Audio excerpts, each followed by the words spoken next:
So thank you, everyone. Thank you for coming and welcome. As we just said, there might be more people joining us as we go along because there is the introduction in the other venue. But let's start here because we have quite a lot to cover and not so much time.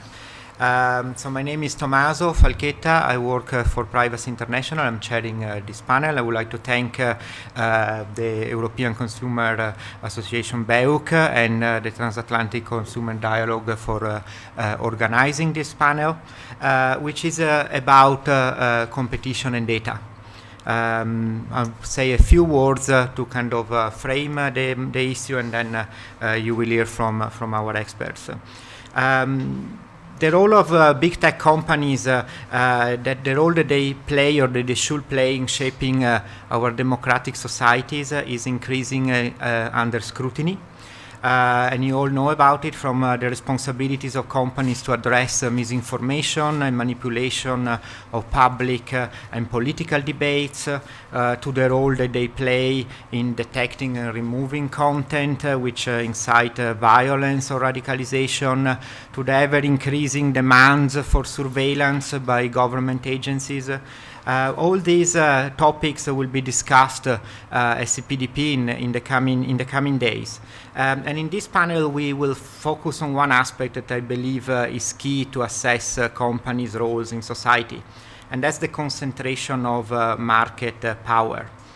As we talk of concentration of power, as we talk of market dominance or market share, all topics that will be touched upon this morning, we will reflect also on what fuels this power. And increasingly, what fuels this power is data, and in particular, personal data. I believe there is some sort of vicious cycle that we need to break. Because of their dominance, some companies are able to impose conditions on users. Because users' data is a valuable commodity as proxy for price, as has been said, these conditions tend to include excessive and exploitative collection and processing of users' personal data. And that is one of the topics that we will try to address here. Policymakers, I believe, have been slow to react to this concentration of corporate power fueled by our personal data. But recent scandals, you all know about the Facebook, Cambridge Analytica, for example, have led to some soul searching by politicians and renewed calls to curb the powers of digital corporate giants. So this is a key time to intervene with innovative policy solutions. And I think intervention is necessary because the effects of this concentration of power are significant and are not limited only on the online and offline privacy. These companies act as gatekeepers, for example, regulating how we can access information on the web, including in some cases which application we can install on our devices. And they can track and profile us across devices to predict and influence our behavior. And this is no longer just affecting the realm of digital advertising. Increasingly, corporate powers on our data are encroaching on the functioning of democracy and have profound societal impacts. For example, profiling is increasingly used by political parties to identify and micro-target potential supporters. And the negative implications of these practices have already begun to emerge, for example, in the recent report by the UK Information Commissioner. Such manipulation places a handful of corporations at the front line of preserving our democracies. And one of the fundamental legal framework that is designed to address market power is antitrust and the competition framework. So significantly, the European Commission has begun to reflect on the need to apply competition laws and policies to address the challenges posed by the exploitation of data by big corporations. And I believe that our panelists here are the best place to reflect on these challenges and what is the future in this sphere. So let me just very quickly introduce them in the order that they will speak.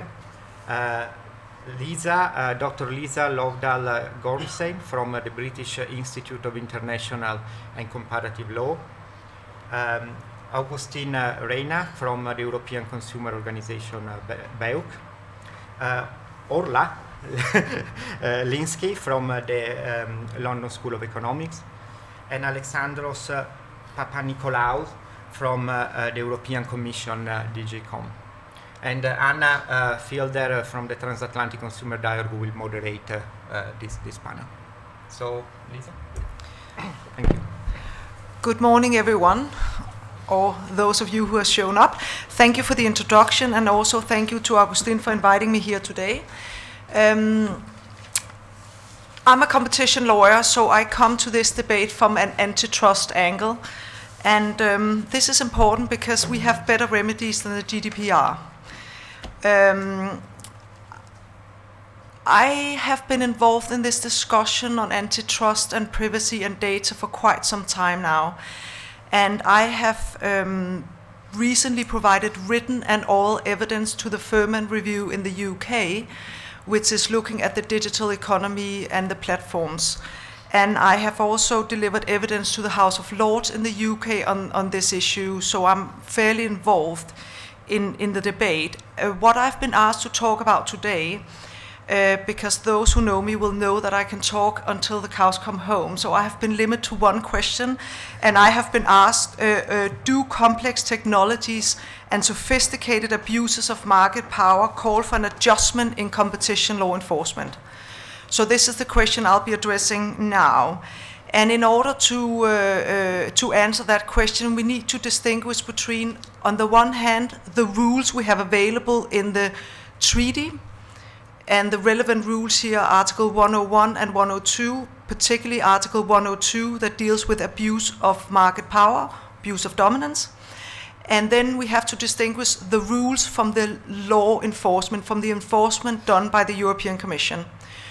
So if I start with the first one, the rules that we have readily available, and of course we also have GDPR, but that's a regulation, so that's not the treaty.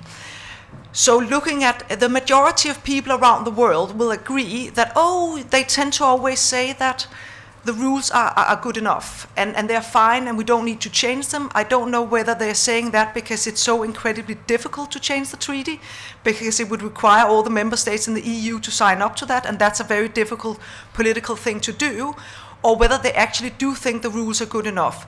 But I think in order to answer either yes to that question, the rules are good enough, or they're not good enough, we really need to hear what the court has to say about that.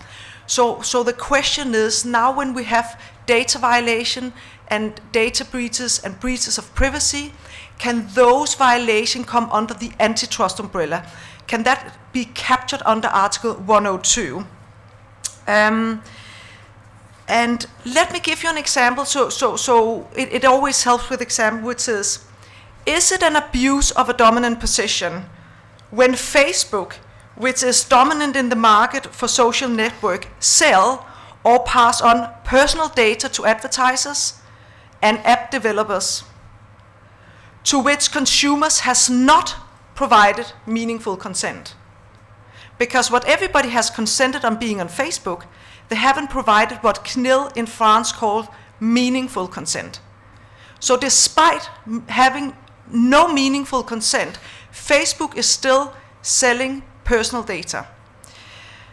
So the question is that, when that's carried out by a dominant undertaking, which Facebook is, and when you are dominant in Europe, you have a special responsibility. So when a dominant undertaking with a special responsibility pass on or sell personal data without a meaningful consent, can that be considered an exploitative abuse under Article 102A? I would say yes, but obviously nobody cares about my opinion, but I'm hoping one day the Court of Justice will say yes to that. Another example is it an abuse when Facebook exclude non-preferential app developers from their platform? We are talking about the app developers that are not on their white list.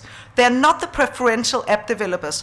So when they are excluded from Facebook, is that a violation of Article 102? Yes, it is. both because they limit technical development and they discriminate between app developers. In any case, we need the court to have a look at that. So in my mind, yes, the rules are good enough insofar the court is ready to accept the violation I've just told you about falls within the scope of Article 102. If the answer is no, that data cannot be considered under the competition law umbrella, then we need to understand why. Is it because the court thinks that now we have GDPR, therefore that is dealing with data violation, so we don't really need the competition rules? If that is the answer, then I'm not convinced, because the GDPR does not talk about powerful, dominant undertakings in the way of the platforms we have now. I think GDPR is a very good tool, and I think it serves a good purpose, but the minute you have a near monopoly in the market, then you simply need to say that goes under the antitrust framework. And of course, what I would say about that is then people say, but consumers don't really, this is not about price. Consumers don't really pay for this. This is kind of the zero price market. But of course, you all know in this room they do pay for it because they pay with their personal data. But they have kind of a tit-for-tat agreement. You give us your personal data, you're allowed to use our services for free. But I'm not quite convinced because, of course, antitrust is not just about price. Antitrust is about innovation and it's about choice. Which leads me to really make sure that there is no misconception that zero price markets are not a competition issue. It is, because consumers are paying with their data.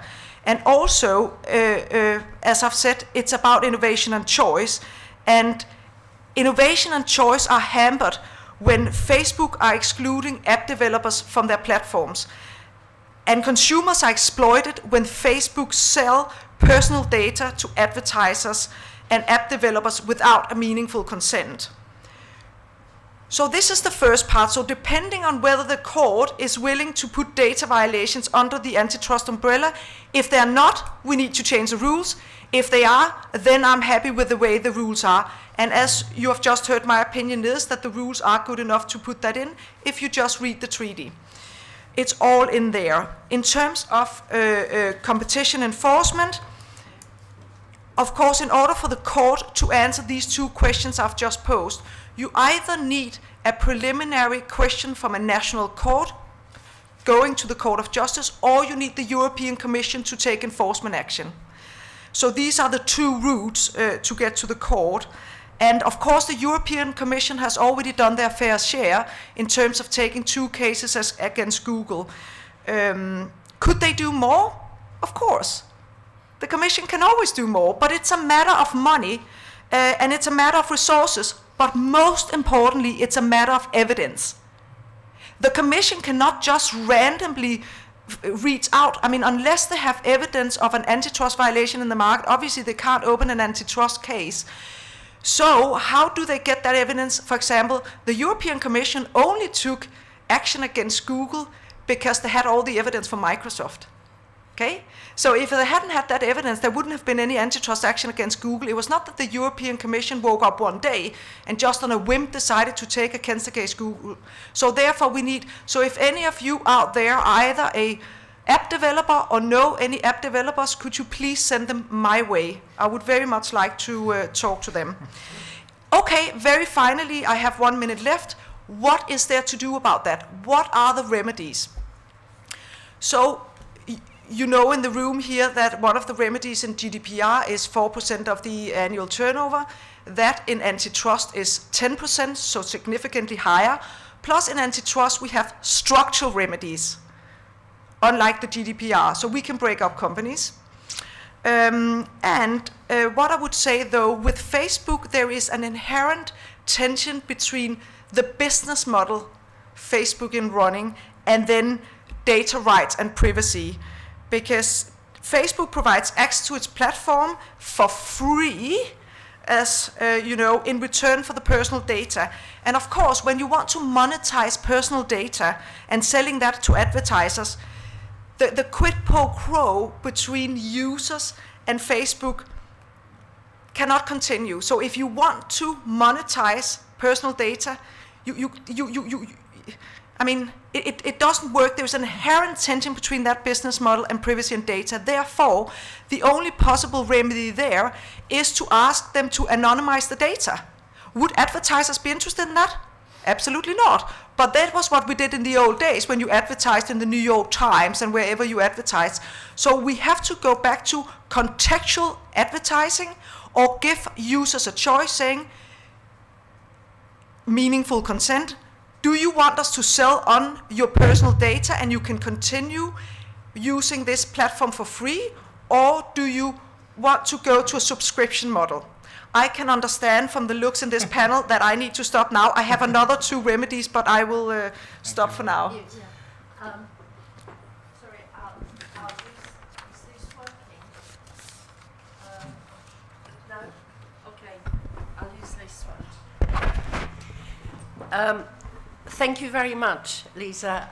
I'm your moderator. I need to ask you a follow-up question. And thank you very much all for coming. This is being filmed as well, so hopefully it will be disseminated online as well.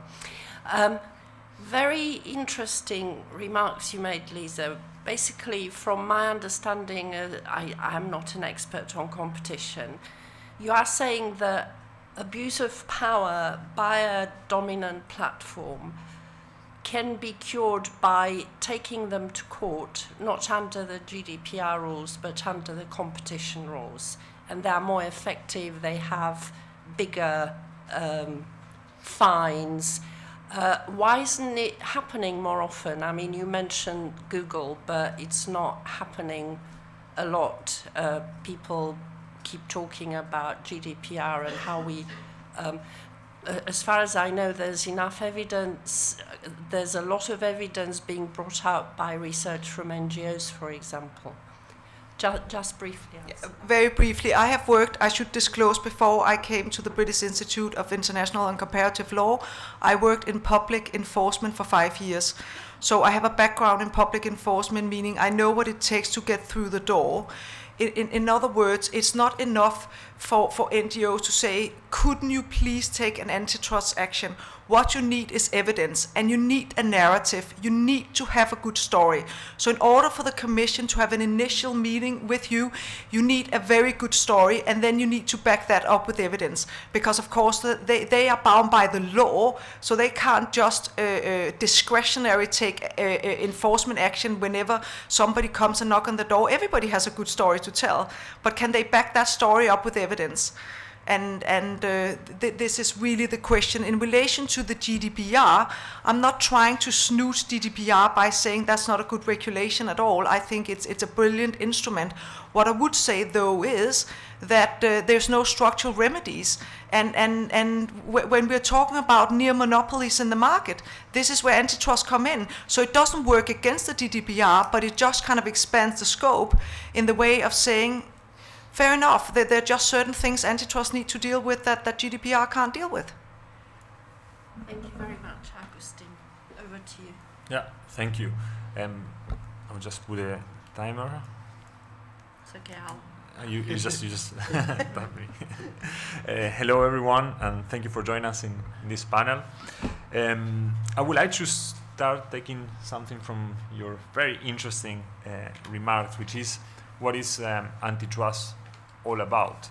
And this is a discussion that we have had already for many years, and it's basically rooted by ideological war, so to say, between the objectives, the scope, and the level of intervention of competition law. And in this debate, we have the so-called consumer welfare standard has been taken hostage. And of course, there is not agreement of what necessarily consumer welfare means. It's not the same when we talk about consumer welfare in the US and when we talk about consumer welfare in Europe.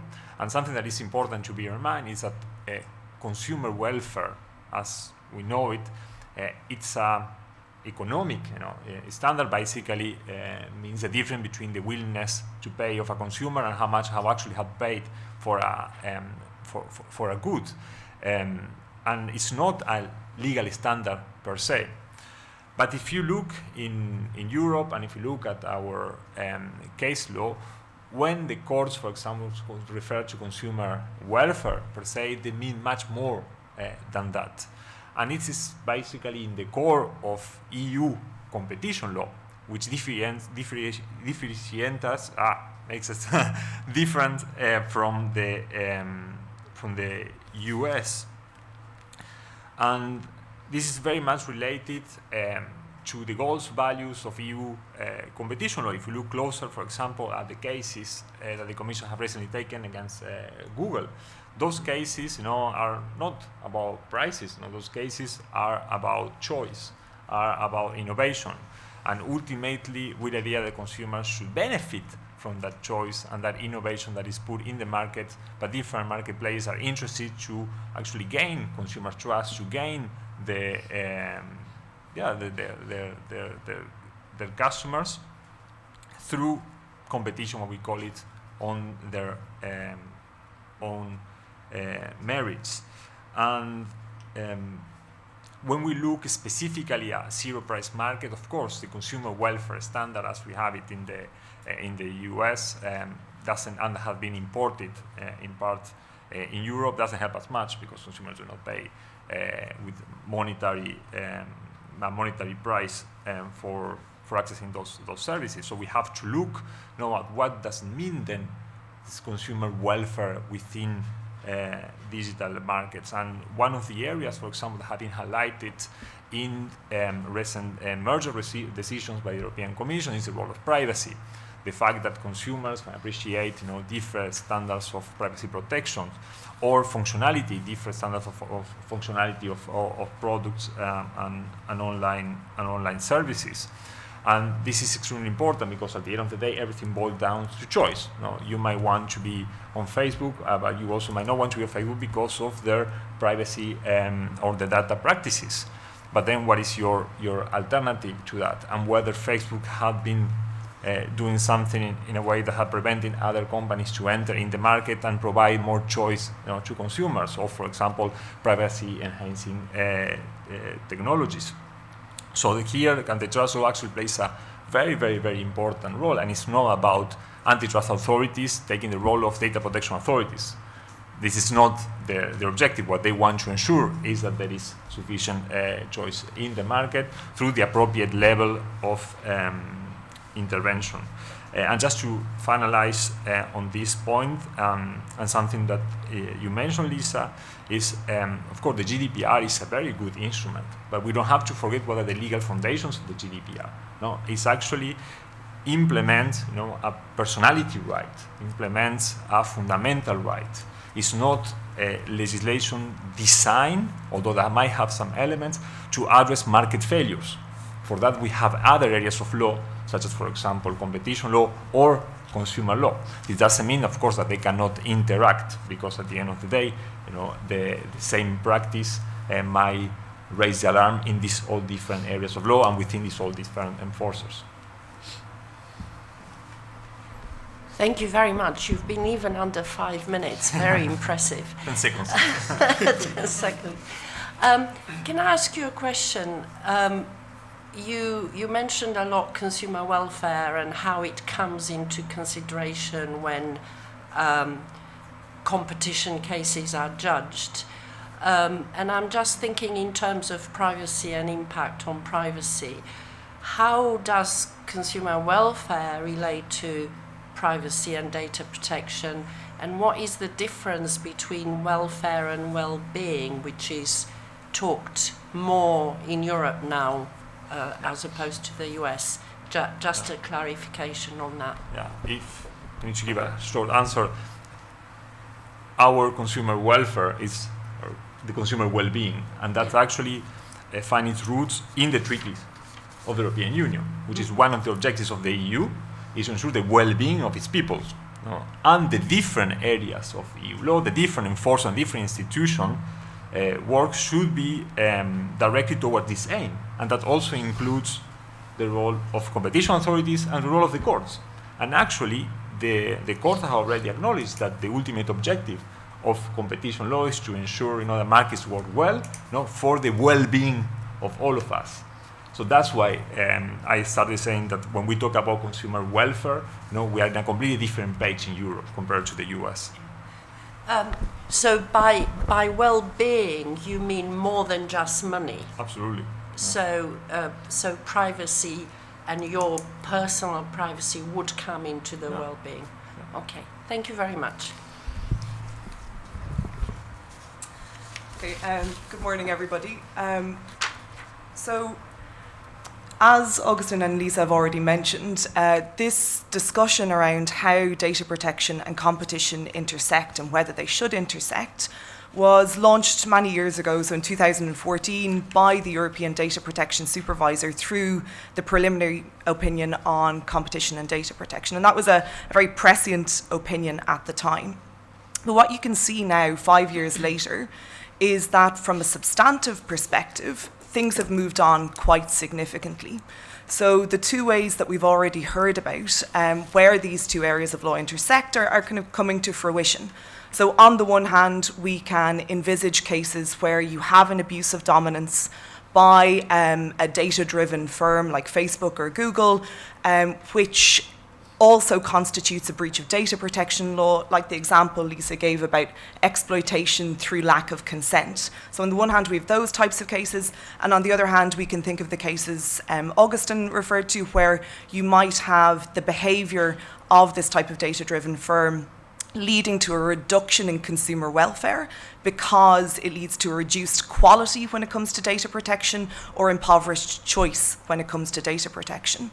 So these substantive routes are now relatively well tracked, and we're starting to see enforcement action, like the action of the Bundeskartellamt in Germany against Facebook, and recognition by the European Commission that data protection is an element of quality in transactions like Microsoft LinkedIn. I'm just going to give a very brief plug to the most recent edition of International Data Privacy Law, which contains several articles detailing, by Agustin, Samson and others in the room, detailing exactly how these types of processes could be argued from a substantive perspective. But at this point, I think it's also necessary for us as data protection advocates to take stock from a procedural perspective. And so here I just want to mention a few points from that perspective. So the first is that if we accept that data protection is an element of quality and therefore of consumer welfare, we need to start to propose ways in which this reduction in quality can be measured. Because this is where competition lawyers will not be able to rely on their traditional economic tools. They will instead need to reach out to data protection experts to try and gauge what a reduction in quality looks like. So is it necessary, for instance, that you breach the data protection law, or is it simply that you're offering substandard data protection provisions? And if it is about substandard data protection provisions, what's the benchmark there? Now, I think we could look to global convergence around some core data protection principles like data minimization, accuracy, security, etc., in order to inform that type of assessment. But I think research needs to be done there to help competition authorities assess what a decrease in quality looks like here. The other issue is an institutional one, and this might be why there has been some reluctance on the part of competition authorities to intervene here. Because the independence of data protection authorities, just to give one example, is something that is provided for by the GDPR, had been provided for by the Data Protection Directive, is provided for in primary law in Article 8.3 of the Charter. And so if you have a competition authority take an action under, for instance, a case of abuse of dominance for a violation of data protection law, we at least need to ask, is that an incursion into the independence of the data protection authorities? Quite possibly not, but I've not seen any research to date that has kind of addressed this question. So you have that type of institutional query that needs to be kind of delved into deeper. The reason why I say quite possibly not is because we already see that data protection intersects with other areas of law. So for instance, if you think of a right to be forgotten case, that could quite easily overlap with a defamation case. And in that instance, a defamation case would not be taken by a DPA, but a right to be forgotten case would. So I think we can look to other analogous areas to kind of make the argument that this wouldn't encroach on independence, but that's something that needs consideration. Another query here relates to the nature of the enforcement actions.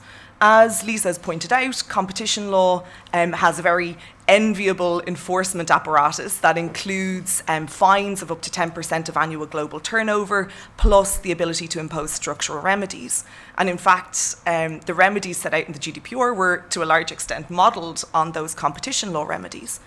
But both, certainly the competition remedies, and I would argue the data protection remedies, are now criminal in nature, given the severity of the sanction. I know people disagree on that, but I think if you apply the Engel criteria from the European Court of Human Rights, the severity of the sanction, in addition to some other factors, would mean that these sanctions are criminal in nature, which means that those who are subject to these sanctions have to, or be able to avail of the full array of due process and fair trial protections that are offered in the case of criminal trial.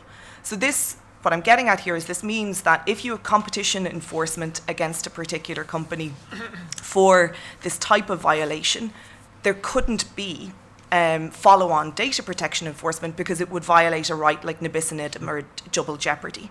That's at least a query, again, that we would need to delve into a little more. So I've been advocating for this kind of overlap and coherence between data protection and competition for many years. It's fantastic to see that competition authorities are now taking this a lot more seriously and engaging with this discussion. But I think that the research now needs to be done in terms of the procedural and institutional queries that will arise once we start to see these actions being taken. And then just finally one, I guess, note of caution, which is that data protection and competition pursue many shared objectives: market integration, protection of the consumer and of the individual, reduction of asymmetries of power and minimizing of asymmetries of power. But they also, as Agustin has pointed out, start from quite different premises. And one is that competition law has traditionally looked at life through a very economic lens, whereas data protection at its core is a dignitary value as manifested in the European Charter of Human Rights. So it might be that particular conduct or particular behaviour is efficient and therefore desirable from a competition perspective. So for instance, you might think of the merging of data sets could arguably be efficient, but yet undesirable from a data protection perspective. And so in these discussions, we have to kind of keep in mind also the public good or fundamental rights dimension of data, and that shouldn't be overridden by the language and thinking of economics here. Thank you very much for this clear explanation on how the two can collaborate. You made very clear the similarities between the two and the differences. Can you give an example or two when this kind of collaboration would have been very efficient if it didn't happen? Yeah, so I think we participated in a TACD workshop yesterday afternoon, and we discussed Facebook WhatsApp as a merger, for instance. And I think in that example, prior to the merger, data protection advocates had argued that the driving rationale for the merger was the merging of personal data sets. However, the analysis of the Commission in that case focused on, I guess, most relevantly here, the consumer communications application market. And the argument made by the Commission there was that consumers multi-home on that market. So we have multiple applications on our mobile devices that allow us to communicate as consumers. And therefore, because consumers use so many of these applications, the merging of two of the applications wouldn't necessarily lead to a significant decrease or impediment to competition. And so, therefore, that logic meant that the Commission completely overlooked the fact that the merging of the data sets could have potential privacy violations, and simply looked at whether or not there would be sufficient competition on the market afterwards. And the Commission's logic there was that data protection law would kind of come in and save the day after the merger by preventing the merging of these data sets. But once you've allowed for that type of merger to pass, it's very difficult, as we might discuss later on, to roll back on it. So that's, I think, one example of where they could collaborate better. Thanks for that. I can see that Liza is dying to intervene here, but can you just hold it for 5 minutes and let Alex do his bit? And Alex, you've heard a lot from the other panelists, and I'm sure you've got quite a lot to respond on, and then we'll come back, Liza, on that, I promise. Thank you. Yeah, indeed. So we've heard the words European Commission many times now in the opening remarks. That's where I'm coming from. I think first of all, most of what I say here I think can only be taken as my personal opinion. So I'm not here to speak for the Commission as such. I think also people the co-panelists have raised some really important points. And before we get to the discussion, I think it is worth it to introduce a little bit about how we and other competition agencies are thinking about this at the moment. So I think the first point to be made is, as Orla especially pointed out, is that we are in fact listening. I think that the discussion around how we as competition agencies should now address the quickly evolving and changing digital markets and the role of platforms in society is now, I think, if you take it as a whole, including privacy and other economic and other concerns, I think is by far the number one topic on the sort of circuit of competition law and policy conferences, both in Brussels and I think in Washington and in many of the other sort of centers of antitrust thinking. I think this is clear because and understandable because most of the companies that we're dealing with sort of are household names. As Tomaso said, they are gatekeepers. They affect almost everything we do on a day-to-day basis. They're so in our family lives, in our business lives, and so on. So of course, the level of interest in society is high, and so we're trying to respond to that. So at the moment at the European Commission, we're in the middle of sort of multi-month reflection process on how we can and if we need to adjust our tools and develop new ones to sort of better address these realities. So I think this started with a call for contributions last year, to which we received, I think, more than 100 contributions, including by the organizations of some of the people sitting next to me here, and probably by some of yours as well. I think that just 2 weeks ago, there was a conference held in Brussels where the issues addressed by the contributions were discussed, and this brought together academics from different areas, from law, economics, and business. And the idea was to break it up into 3 broad topics, one of which was data, privacy, and artificial intelligence. The other was the role of platforms generally, so again, interlinked. And the third was innovation. Now that conference, I think, I know is available to be streamed online on DG Comp's website. I think it's really interesting. I would encourage everybody to have a look at it. They're following up from that. There is a report that is being prepared, which will be hopefully available in the coming months on sort of taking stock of the conference and the contributions and how we think we can address all these difficulties. Now, before we start talking about the future, I think it's also important to note that we do actually have a track record of intervening in digital markets, as Liza pointed out. So we do have two major decisions which imposed fines on Google. They were the 2 highest fines we've ever imposed to date. That was in 2017 with the Google search decision and last year with Google Android.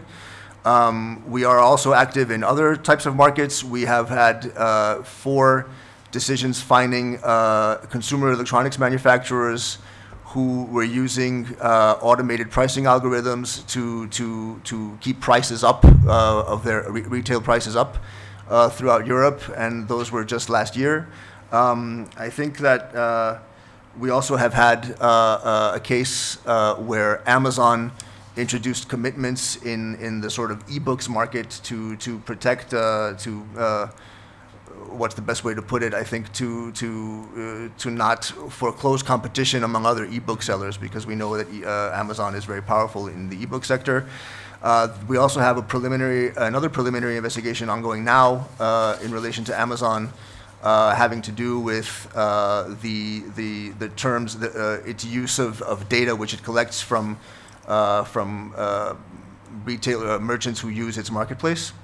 Now this is still preliminary. We haven't taken any conclusions, but this is out there, so we're active. I think that's the point.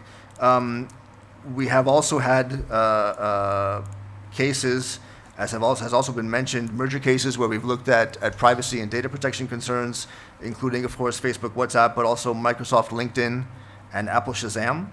And I think in general, addressing also what Agustin said, we certainly, it's nothing new for us to look at things other than price. So I think whatever definition of the consumer welfare standard you use, and it does, I think, mean different things to different people.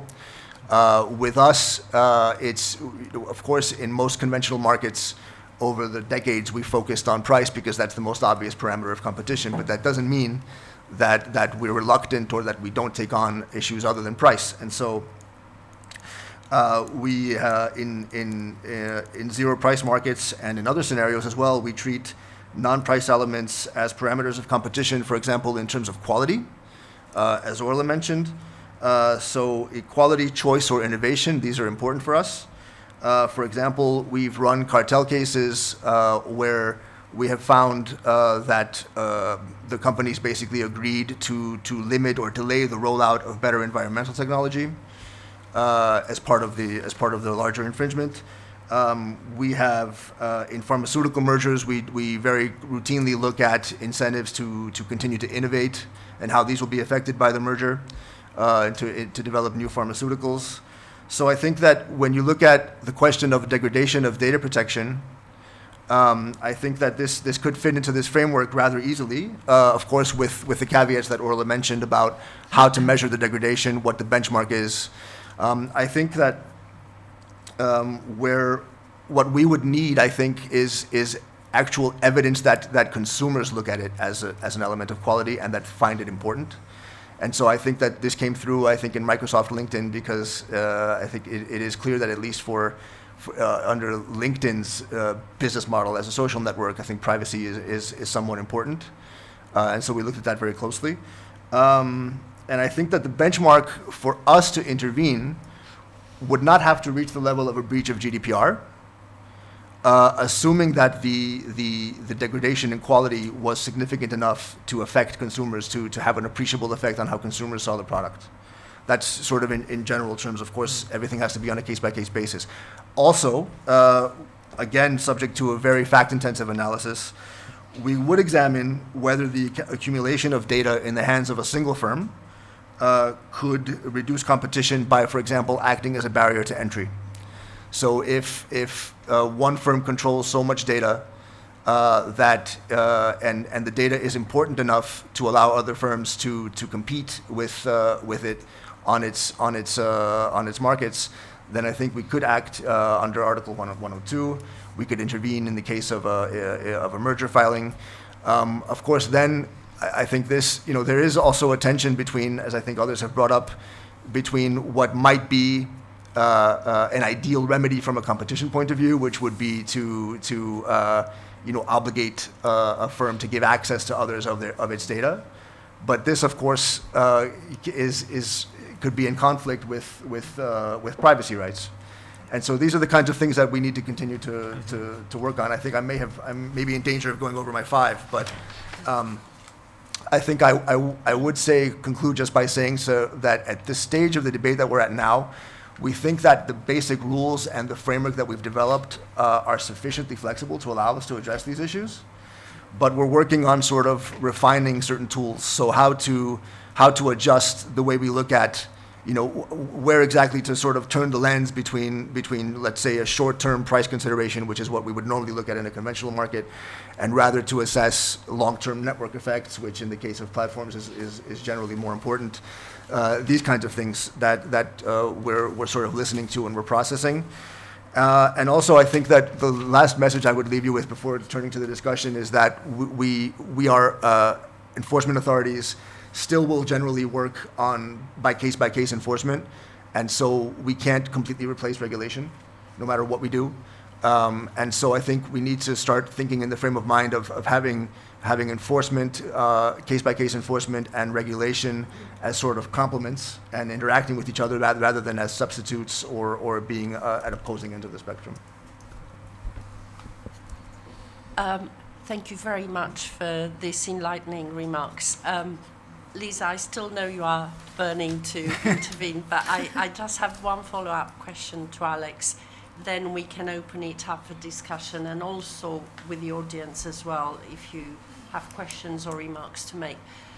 In connection to the potential conflict you mentioned between data protection and effective competition, I heard these very strong narratives, particularly in the US, that the GDPR, the regulation, is actually a barrier to competition because it allows the big dominant platforms to hold on to enormous amounts of data and not share it with the little ones, so it precludes effective entry into the market and competition.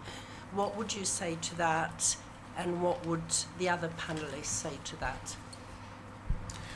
Well, I think I would start by saying that although there is noise in the U.S. recently about having federal privacy legislation, there is sort of a difference between how they view privacy over there and how we tend to view it here in Europe. Here it's a fundamental right. It's in the European Charter of Human Rights. It's enshrined in the treaties there. So it's something that is not so much to be balanced against economic concerns, but really it's something that's fundamental.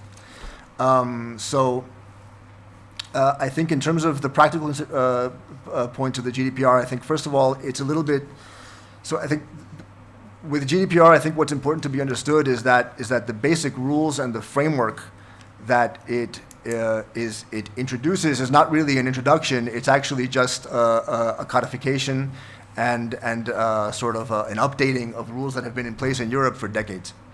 I think the main difference between the GDPR and the previous regime is that the GDPR now gives the law teeth.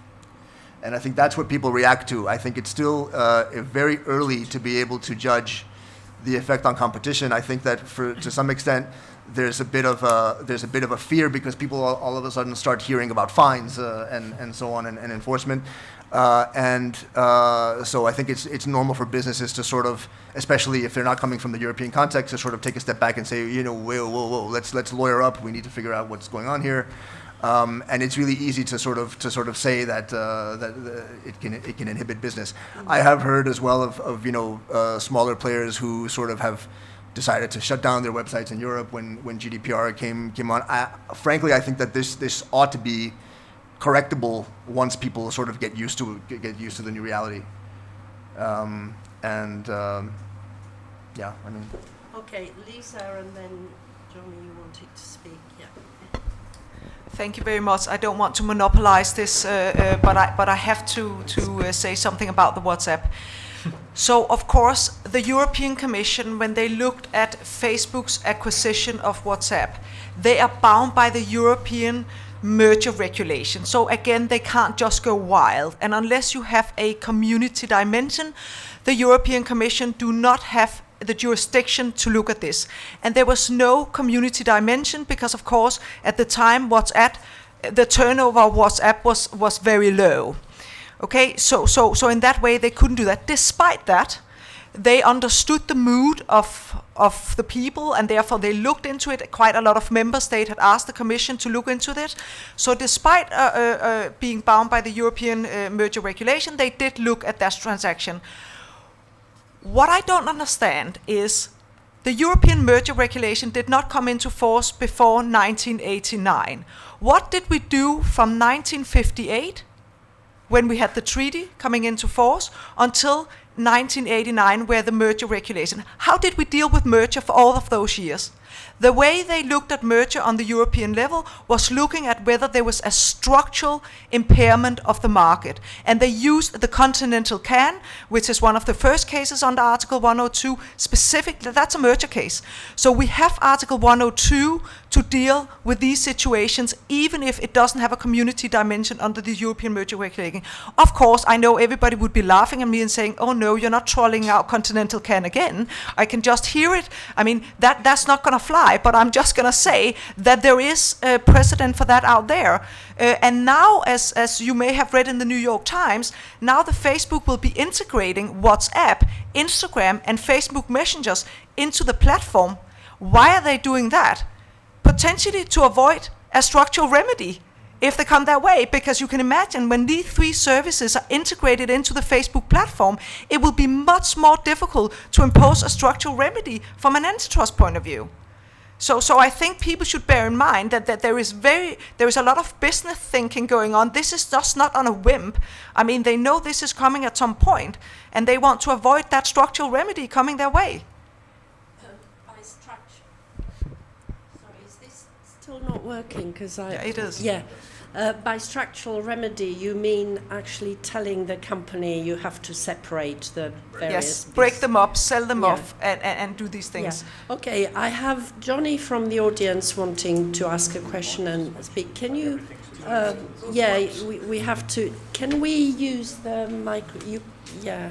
Maybe I can take it down. Yeah, and then we can pass it round if needed. So this is... Then I've got Agustin and Orla. Yeah. So this is going to be one of those questions that isn't really a question, but that masquerades as a question, but starts off as a long statement. No, don't make it too long, because there are other people that want to I'm speak. half joking, I'm half going to be excusing. drastic here. So it's a question or a challenge maybe to Liza and to Alex. Liza, when you were talking about the GDPR, you said it's great, but it lacks structural remedies. I wonder if that's really true. The drum that I've been banging is purpose limitation, the purpose limitation drum. Let's take the example of Facebook. Facebook has your permission to upload your intimate social dealings onto the newsfeed for your use and for your friends' use. And that's at least one purpose.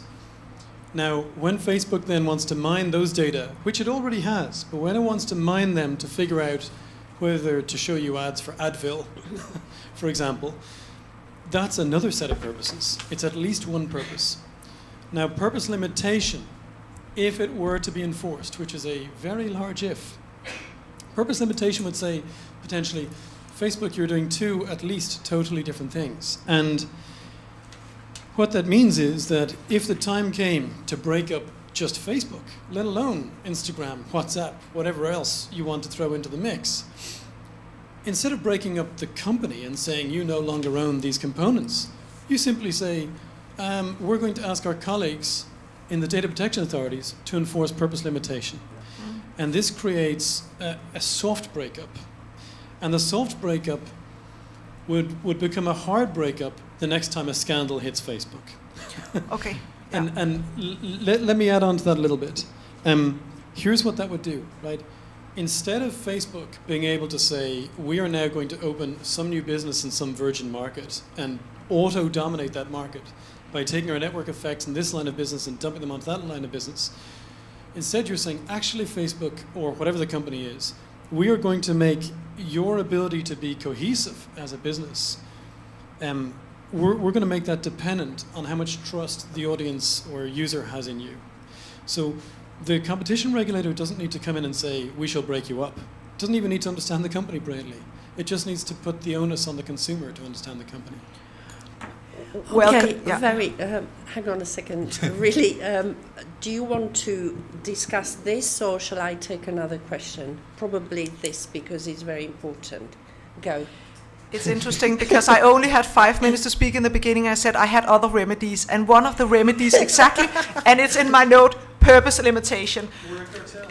So what I've said here is that platforms should draft, let me read loud, platforms should be forced to draft their privacy policies in terms that are compliant with data protection principles, especially the purpose limitation principle. So what is specifically listed are how they use their data and for what purpose. So I couldn't agree with you more that I'm not after just brick and mortars here and asking them to break them up. I do think it's a good idea for purpose limitation to say every time you use the data for a different purpose, you then ask consumers whether they are okay with that, yes or no. And obviously that would then be onto consumers. I doubt that it would still require a fairly up and running consumer for that to work, because the majority of consumers would be annoyed about that little pop-up on the screen and they would just say, yes, whatever, and move on. But of course, I do think it's a good remedy, and it's a remedy I had on my paper, so thank you very much, Johnny, for bringing that up. Thank you, Johnny. Agustin. Just to add something to this discussion. If you look also at the remedies, yesterday with Orla and my colleague David, who's sitting in the back, we were discussing about the fact that, of course, there are no structural remedies per se under the GDPR, because it's not the role of data protection authority to break up companies. But you have structural-like remedies, like, for example, banning the processing of data. That it can be done even permanently. So in the event, for example, that Facebook, WhatsApp, and Instagram will integrate into one single service, because there are different purposes for which the data is collected for each of the services, it could be eventually, upon a specific infringement, as a result, a ban on the processing of the data for the different purposes in which consumers are using those specific services. So here it has, of course, it's a very, very strong tool that the authorities have, but it's there in the GDPR. Alex. Yeah, I think the question and the discussion, I think, bring up a point that I was trying to allude to in my remarks that I think everyone would agree with, which is that the new GDPR enforcement regime is extremely important. Mm-hmm. I think last week we had, I think, the first major fine against Google in France. Of course, the story here is not the amount of the fine, which is very small in comparison with what we're used to in competition cases. But I think that more cases will be coming, more fines will be coming, and more importantly, I think that the more law will be coming. I think that as authorities sort of work these issues out and issue additional guidelines, I think, of course, maximum pressure needs to be kept to sort of make them as protective of consumers as possible. And I think that one has to consider, if you can have a little thought experiment. I mean, what would happen if we woke up tomorrow in a world where all of the major platforms had serious competitors, had serious rivals in their own niche? Would they be competing to offer us better privacy, or would they probably be competing to monetize our data ever more ruthlessly and convince us to buy stuff that we don't need? Very good point. Yeah. Yes, Orla. Yeah, one final comment on that. Perhaps a limitation of purpose limitation is that wording can be drafted in such a way that you have something like advertising as the purpose, which then provides this kind of catch-all. And so far, data protection authorities haven't been willing to force companies to specify further what that entails. And even if you did, would consumers or users of these platforms necessarily walk away if there was a purpose that they didn't agree with, given the network effects? So I would possibly add another drum to bang, and that would be data minimization, which kind of goes beyond the micro rights level of individuals and is something that data protection authorities could enforce in a way that still allows individuals to use the platforms that they wish to use, but prevents these kind of aggregations of data. Thank you. Yeah, but I've got, I'll come back to you, but please, you have a question. Shall I give you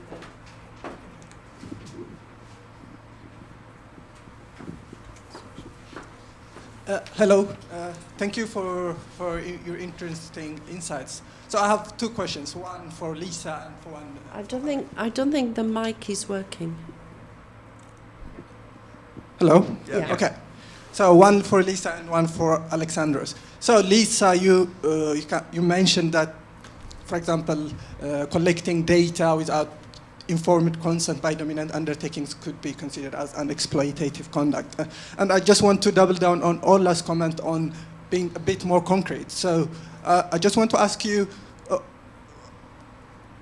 under what conditions should we treat, for example, breaches of data protection or lack of consent as an abuse of dominance? Are you referring to any kind of breach by dominance undertakings being considered as an abuse of dominance? Or do you think that we have to focus on cases where the breach seems to be inherently linked with dominant undertakings? My understanding is, for example, the Bundeskartellment investigation could be argued, or at least could be looked in that way. So if you can be more concrete on, for example, would you think it would be more in terms of excessive data collection or unfair terms under Article 1 or 2? So if you can go a bit deeper into those issues. And another question, the second question is to Alexandros in relation to some of the privacy and related competition issues. I'm aware that there is a complaint by one software company, Disconnect, in relation to being blocked by Google from the App Store. So Disconnect is a company that it's a software that blocks tracking and advertisement, and also visualizes what kind of tracking is going on behind the scenes. And I think it was related to Article 1 or 2 complaint. And if you can just update us on whether there is anything in relation to that. And another related with that issue would be, when we talk about the platforms like app stores, at least when I read the complaint by Disconnect, it seems to be relying on arguing that the App Store is an essential facility where the app would not be able to provide or to carry business without access to that App Store. That might be a bit difficult to argue because you would have many other apps, similar apps for consumers, and also maybe other ways of reaching to consumers, either through browsers or downloading the app directly from the app's website. But do you have a mechanism of looking at different platforms becoming essential facility? Because I've read that Google actually, for example, blocks ad blockers not only from App Store, but also sometimes stops showing in search results, also blocks them from Chrome browser, and sometimes make them even incompatible in the Android mobile operating system. So are there ways of combining looking at different platforms as essential facilities, and also actions targeting different players to look at the extent of harm to competition in relation to privacy or other conduct? Yeah, thanks. Okay, thank you. Lots of questions there. Who wants to? No. Okay. Okay, thank you very much for the questions. I think you're raising some good points here. So thank you for that. So you have asked me to be a bit more specific and concrete about what I think. To take your last point first, which was on excessive data. So in terms of excessive data collection, could that be an abuse of a dominant position? I would refer to what Alejandro he said a little bit earlier today about if you have one dominant undertaking sitting on a very big data set and is unwilling to share that, despite I know that that creates a whole lot of issues from a privacy point of view, so I'm not suggesting that's happening. I'm just saying if they do that, can that then act to a barrier to entry? Potentially, yes. When you look at barrier to entry, then you look in order to establish a dominant position, you look at barriers to entry. So that question about excessive data sets would fall into the analysis of do we have a dominant position in the first place. So this is not where I'm going with this. Where I'm going with this is I am saying if a dominant undertaking, which has a special responsibility to behave as if they were not dominant, then if they are exploiting users' data by selling on their data, selling their personal data to a whole lot of advertisers without meaningful consent. I am very specific about the meaningful in that sentence, because everybody seems to have consented, because otherwise you can't use the platform in the first place. But the question is that meaningful consent? And according to the latest CNIL decisions, that is not meaningful consent. So therefore, without a meaningful consent, you take people's personal data and you sell that commodity to advertisers. And if you're dominant, that is the example I'm giving of exploitative abuse. That is exploitative abuse. So, with breach of the informed consent becomes... It is a breach of Article 102A. So that is a breach of the treaty provision. Yeah, so that's very concrete. Thank you. Yes. Anybody else would like to address those questions? No? Okay. Yes, but maybe... Sorry? Yes, but I don't think we have enough time to pick up. Well, just briefly, and then we go. Yeah. Oh, I just skip to Okay. You wanted to ask some questions, yeah. Yes, first, thank you very much. That's a wonderful beginning of the conference. And I have two questions. One is new one to Alexandros. You mentioned in the context of pharmaceutical markets, you mentioned incentives to innovate. So is it something also valid in other markets? Because, I mean, I'm referring to theory of harm to innovation as harm to competition, because that goes sort of hand to hand with this, with the consumer welfare topics and choice. And is it something you perceive particularly relevant for pharmaceuticals markets or also for other markets? That's the first question. And the second question, follow up on the purpose limitation.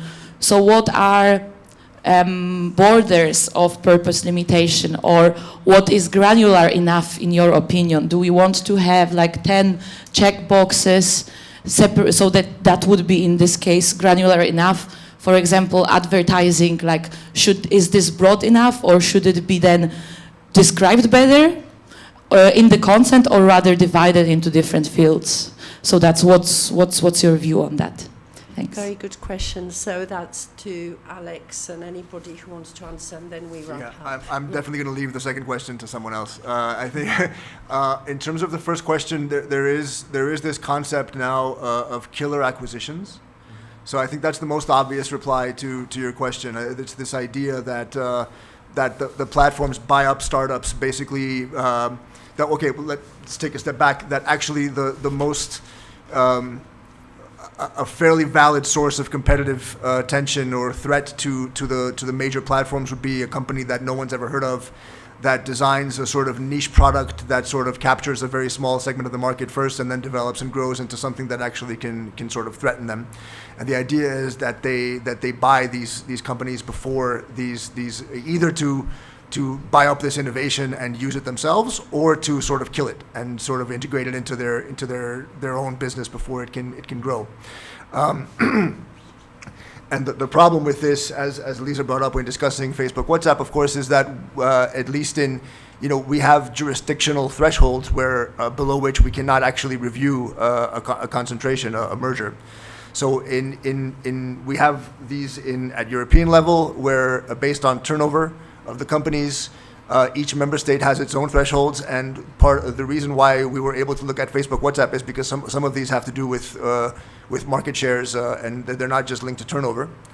And so at the moment, part of the process that we're undergoing is looking at whether or not we actually can change the thresholds to look at more of these transactions. So some member states have actually introduced transactions based on the value of the transaction. There's also I think others have said that we need to reverse the burden of proof on dominant platforms, so that they have to prove that the merger will not affect competition, rather than the normal way, which is that we have to prove that it might.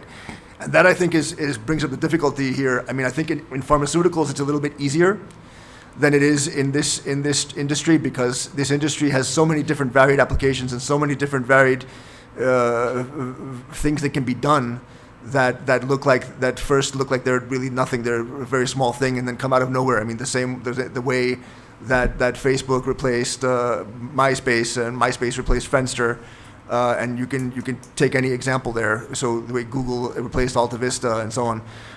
So I think that the challenge is greater in these types of markets because we're working with sort of more complex industries than we are with pharmaceuticals.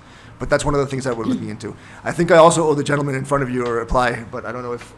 Yeah, we sort of running out of time, and I think Agustin wants to respond, and then we just need to wrap up. Sorry about that. Yeah, sorry, very briefly to complement what Alex has said. Of course, competition law plays a very, very important role in steering innovation. We see it in the field of pharmaceuticals. There was a report published on Monday, actually, by the Commission doing a a summary of all the cases in the pharmaceutical sector, and merger control is fundamental here. What is very interesting, and you mentioned, the killer mergers. Some call it that they are about acquiring talent, but in reality, it's just to suppress, competition. The big challenge that we have is how do we assess, how do we make the test a proper test of a potential competitor in this context. If a company is so small, can in the future become a real competitor for these companies? That's of course an open question. It will depend on the specificities of the case. But in this context, steering the innovation in the sense towards more, for example, the development of privacy-friendly choices or options could play a role in the sense of bringing in the market a product that either did not exist or present features that compared to other products in relevant markets are more beneficial for a certain group of consumers. So in this regard, of course, can play a very important role. I'm really sorry, but we are already 5 minutes. Okay, a very, very fast one. Alex, Apple Shazam, EDPP request for participation within the transaction. Does DigiCom think that inter-service consultation should be a little more We wider? need a consultation wider with EDPP in these cases, because you are not being recorded on the. Okay. It might be a good thing that you're not being recorded because I'm not entirely aware of the issue. Basically, the EDPP has tried to intervene within the Apple. Sorry, I'm going to have to stop it because we're already into coffee time. But maybe you can discuss together in the interval.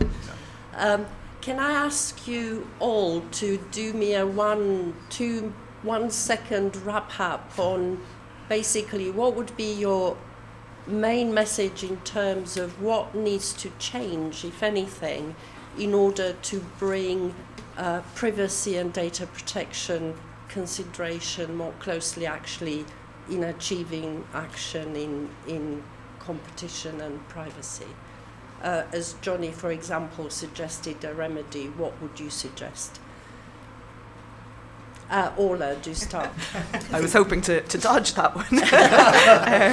So I guess here I would say that we're on the right track, just insofar as we're starting to see complaints come through, we're starting to see more explicit recognition of the intersection, but I do think we need to see further collaboration between the relevant authorities and to work through some of then the procedural issues that will accompany that collaboration. Thank you. Alex? I would go back to what Liza said in her opening remarks about what it takes to get through the door with an agency. I think that the way that competition agencies can contribute to this the best is by doing cases.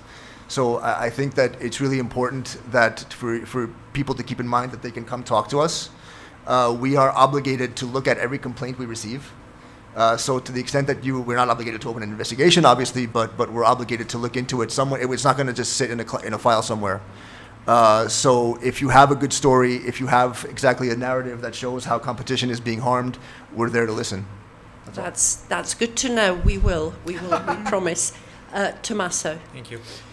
Yeah, I think for me the main focus is structural remedies to address the fact that consumer users are sort of have no choice to go to other services. The Google example, how Google has introduced the new terms of references terms of service and privacy policy last week is a clear example of that. They basically said you either take it or leave it, as in leave Google. Yeah, and it's not exactly easy. And leave for what? Yeah, exactly. And I think so remedies that do not put the burden on users, but actually remedies that address the companies. That's the key. Thank you. Thank you for that. Liza.